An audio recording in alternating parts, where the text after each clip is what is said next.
Israel युद्ध से बड़ी खबर ये निकल करके आ रही है कि ईरान की जो न्यू जनरेशन की मिसाइल्स हैं उसने इजराइल, अमेरिका और गल्फ के तेल अवीव, हाइफा में जबरदस्त हमले किए हैं और बहुत भयानक तबाही मचाई हुई है।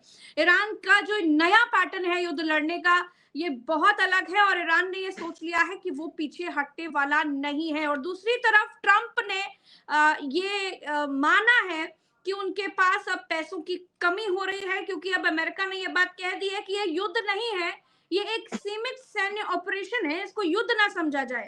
लेकिन सच बात यह है कि हर दिन 1 बिलियन के करीब पैसे खर्च करने के बाद, $1 बिलियन के करीब पैसे खर्च करने के बाद अब ट्रंप को पैसों की जरूरत पड़ गई है, जिसके लिए अब उनके साथ कोई नहीं दे रहा है, तो उनको ऊपर वाले का साथ नजर आ रहा है और अब उन्हें उसके लिए अपने लिए प्रार्थना, पूजा पाठ और अपने ओवल ऑफिस में प्रेयर्स करवानी पड़ गई है। तो क्या कुछ चल रहा है, तमाम अपडेट्स के साथ हमारे साथ सैयद आसिफ साहब जुड़ गए हैं, उनसे जानेंगे। मिडिल ईस्ट की अच्छी खासी जानकारी वो रखते हैं। आपका बहुत बहुत स्वागत है।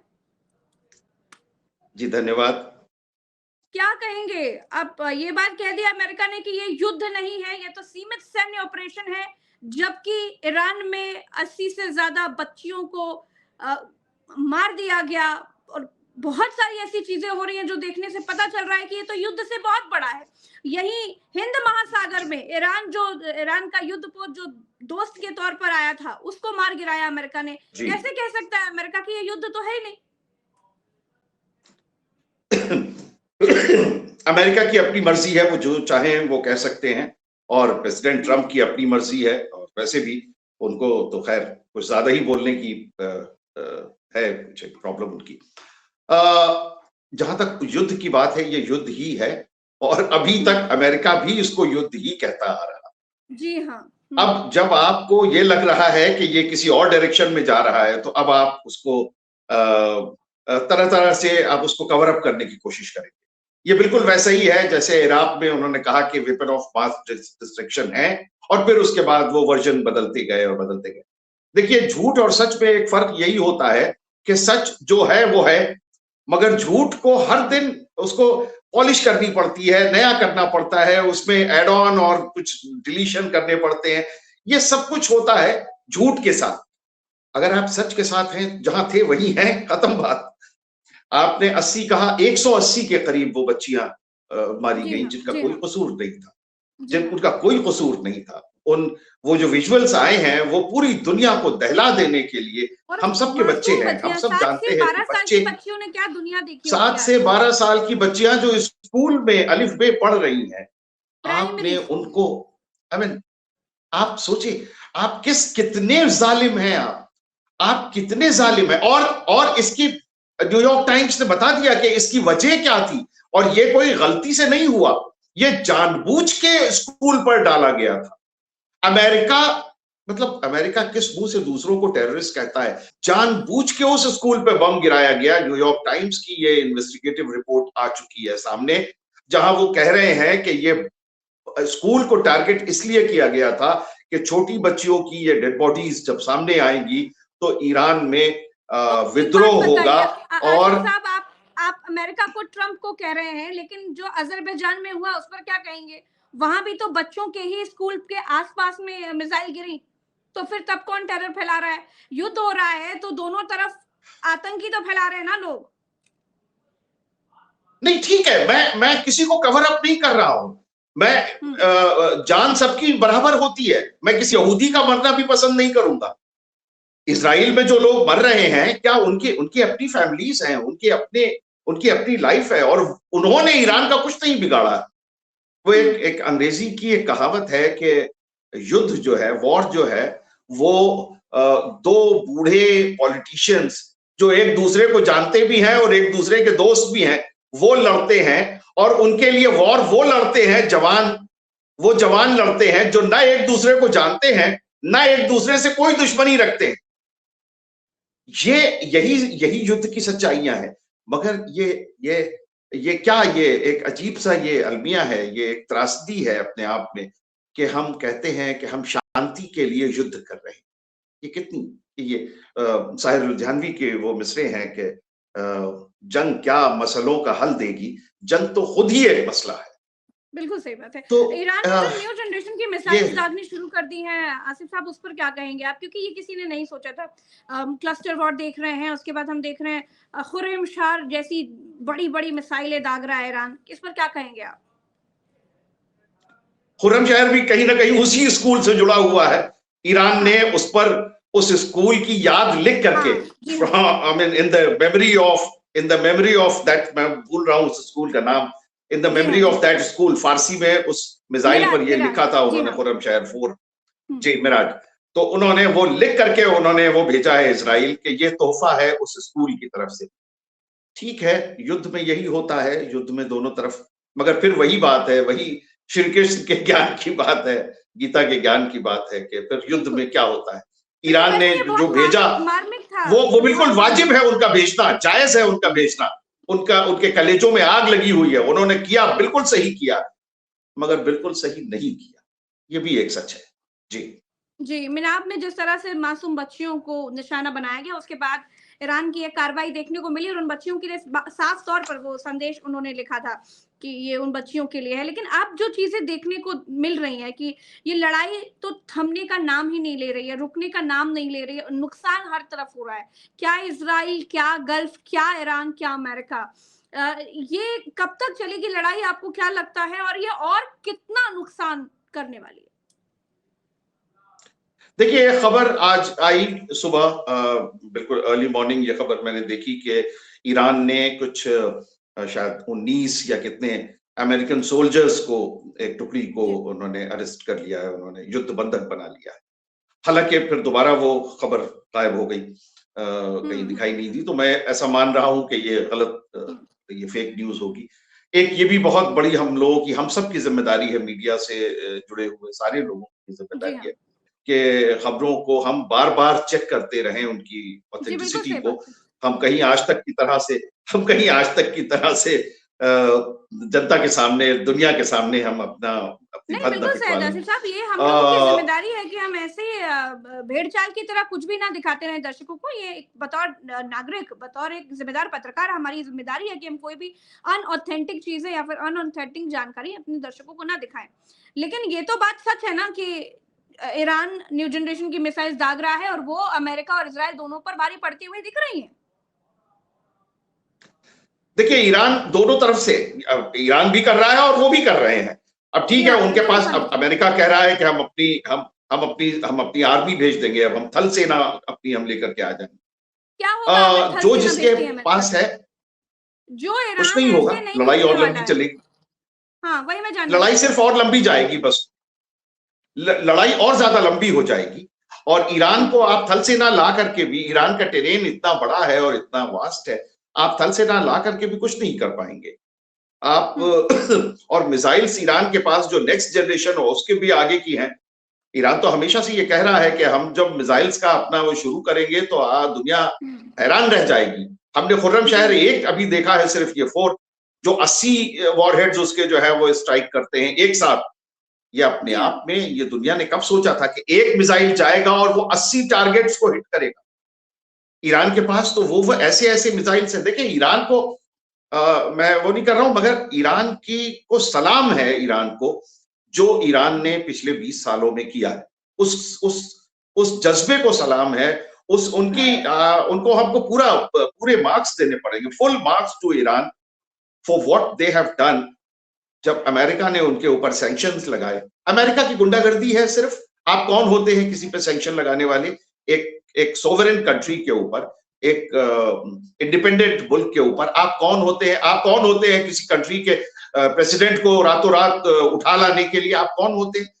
तो ये तो अमेरिका की गुंडागर्दी है। मगर ईरान ने उन सैंक्शंस का फायदा उठाया और उन्होंने सब कुछ, आत्मनिर्भर भारत तो नहीं बन सका, आत्मनिर्भर ईरान उन्होंने बना के दिखला दिया। हुँ। ईरान ने अपनी एनर्जी को सही जगह पर इन्वेस्ट किया। ईरान को यह मालूम था कि आज नहीं तो कल ये वॉर उनके ऊपर थोपी जाएगी। इजराइल का उनको पहले से ही पता था। ईरान ने अपने आप को इसी वॉर के लिए, इसी दिन के लिए तैयार किया। और ईरान हुँ। ने अंडरग्राउंड जितने, जो पूरे पूरे शहर ईरान ने बसा रखे हैं अंडरग्राउंड, आप उन विजुअल्स को देखें तो मतलब दिमाग आउट हो जाता है कि बिल्कुल, लेकिन क्या एक किया बात है बताइए, इन्होंने। ट्रम्प तो चाहते हैं कि ईरान का जो नया सुप्रीम लीडर होगा वो ट्रम्प की जानकारी में होना चाहिए, उसमें ट्रम्प का दखल होगा। इस पर क्या कहेंगे? क्या ईरान मुझे लगता मानेगा? है कि ये मुझे लगता है कि ये सोशल मीडिया का मजाक है। ये किसी ने ऐसे ही उड़ाई है। मुझे नहीं लगता कि ये डोनाल्ड ट्रंप ने खुद कहा हो, और अगर कहा तो है क्या तो सब ये तख्ता उनके पलट नहीं दिमागी करना चाहते दिवालियेपन का। ईरान का? और क्या कारण था अयतुल्लाह अली नहीं, बिल्कुल खामेनी चाहते को हैं, मारने के पीछे? बिल्कुल चाहते हैं, मगर सवाल ये है कि क्या वाकई क्या ट्रंप के चाहने से दुनिया चल रही है क्या? वो ये एक जोक है अपने आप में। अगर वो चाहते तो वो तो सबको हटा करके वो खुद ही बन जाना चाहते हैं, मगर क्या वो जो चाहते हैं वो हो भी सकता है? प्रैक्टिकलिटीज में लेकिन आइए, ट्रम्प का प्रैक्टिकलिटीज समय इस में। समय कुछ ठीक नहीं दिख रहा है। भाई साहब, ट्रम्प का समय इसलिए नहीं, नहीं बिल्कुल ठीक है नहीं कि ठीक है, एप्स्टीन फाइल्स का हम देख बिल्कुल रहे हैं। नहीं ठीक है। एप्स्टीन अभी फाइल्स के मध्यावधि खुलासे पे चुनाव खुलासे है, आ रहे हैं।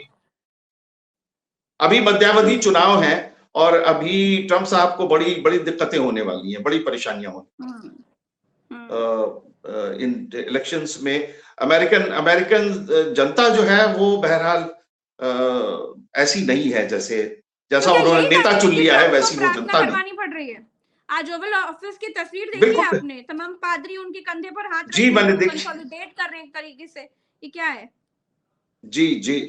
और उनकी शक्ल देखी है आपने? बिल्कुल उतरी हुई है। वो हंसी मुस्कुराहट, वो सारा वो सरकाज़म, वो सब कुछ वो कहाँ चला गया? वो सारा वो जो दुनिया चमक का थी चेहरे की वो कहाँ चली गई? दुनिया का दादा। तो ऐसे ही होता है, ऐसे ही होता हम्म, है, ऐसे ही होता है। मैं आपको एक छोटी सी कहानी सुनाऊं प्रज्ञा जी। एक बहुत छोटी सी कहानी।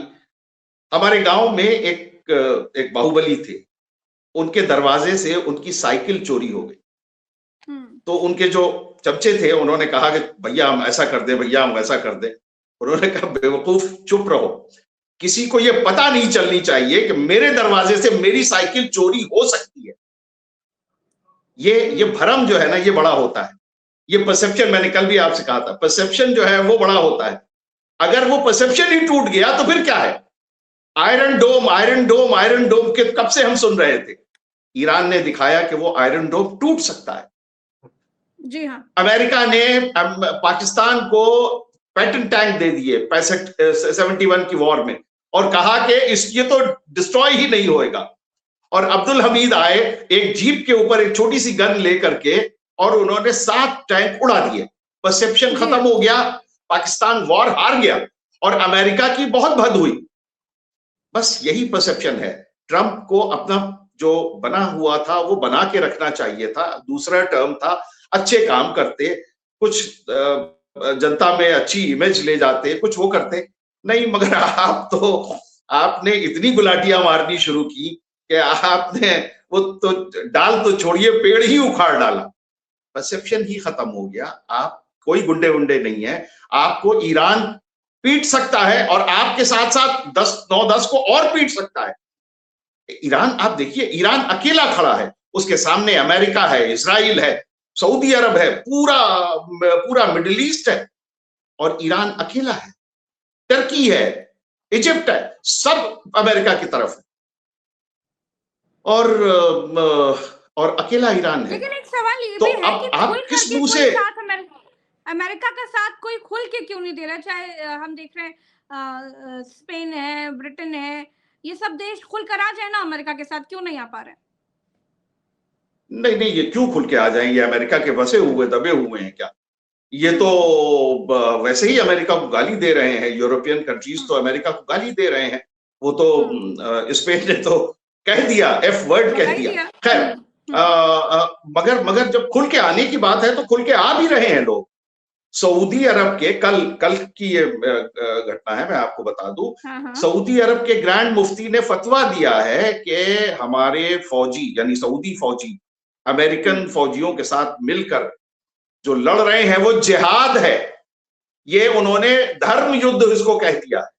और धर्म युद्ध का मतलब ये होता है कि जितने भी धार्मिक मुसलमान हैं उनके लिए वाजिब हो जाता है, वैसे ही जैसे 5 वक्त की नमाज, वैसे ही उनपे वो वाजिब हो जाता है, फर्ज हो जाता है, उनका कंपल्शन है कि उनको वो लड़ाई लड़नी है। I am sorry. ये सऊदी अरब के ग्रैंड मुफ्ती का फतवा है, गूगल पे चेक कर लीजिए कल। और वो कह रहे हैं कि ये धर्म युद्ध है। अब इससे ज्यादा ट्रंप का साथ खुल के कोई क्या देगा?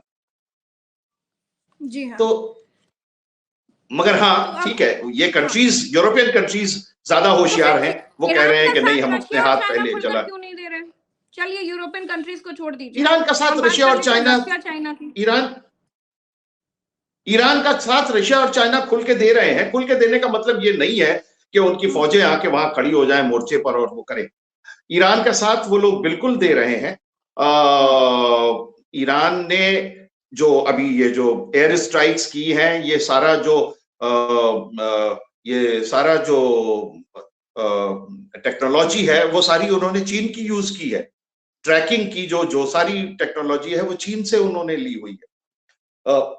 रशिया ने मिसाइल में जो उनकी हेल्प की हुई है और जो कर रहे हैं, और यही वजह है कि फारस की खाड़ी से, जिसको स्ट्रेट ऑफ हॉर्मुज़ अब कह रहे हैं, तो फारस की खाड़ी से गुजरने की इजाजत ईरान ने सिर्फ चीन को दी है। हाँ। तो यही वजह है। तो चीन और रूस तो उनके साथ बिल्कुल खड़े हैं, ऐसे बिल्कुल नहीं। भविष्य इस युद्ध को कैसे याद करेगा सैयद आसिफ जी? देखिए जी, एक चीज समझिए कि विधि का एक विधान है कि जो पैदा हुआ है वो एक दिन मरता है।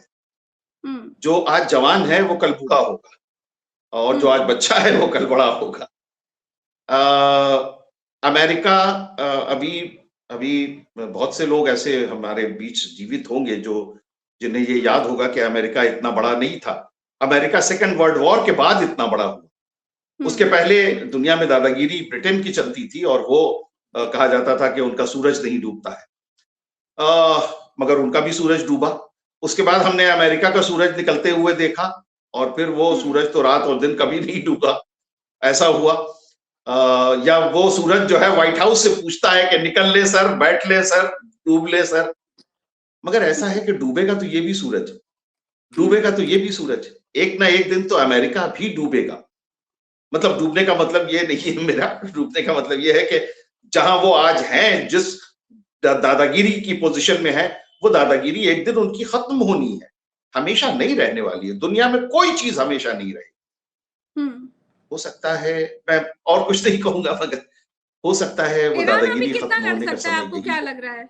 कितनी ताकत है अभी? कई महीने, कई महीने, अच्छा, कई महीने। और दूसरी बात यह है मजेदार कि वो जितने मिसाइल फायर कर रहे हैं उतने मिसाइल बना भी रहे हैं।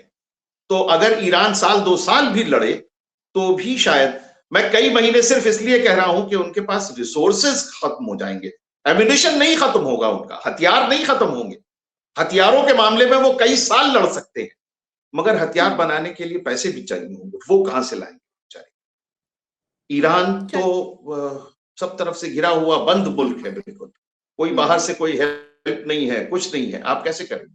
तो इसलिए तब भी ईरान महीनों तक अभी ईरान इसी तरह से लड़ सकता है। और मुझे लगता है कि ये वो जंग है जिसमें अमेरिका का जो गुरूर है वो शायद टूटेगा, ऐसा मुझे। बिल्कुल, चलिए, बिल्कुल टूटा है, और बिल्कुल टूटा है, इसीलिए हम देख रहे हैं कि ट्रंप का चेहरा उतरा हुआ है, बड़े उदास मन से प्रार्थना करवा रहे हैं। तो फिलहाल हमारे साथ इतना ही। बहुत बहुत शुक्रिया सैयद आसिफ साहब, फिर मिलेंगे आपसे अगली चर्चा में। और दर्शकों का भी बहुत बहुत आभार। आपकी राय जो भी हो कमेंट पे में जरूर बताइएगा। नमस्कार, जय हिंद।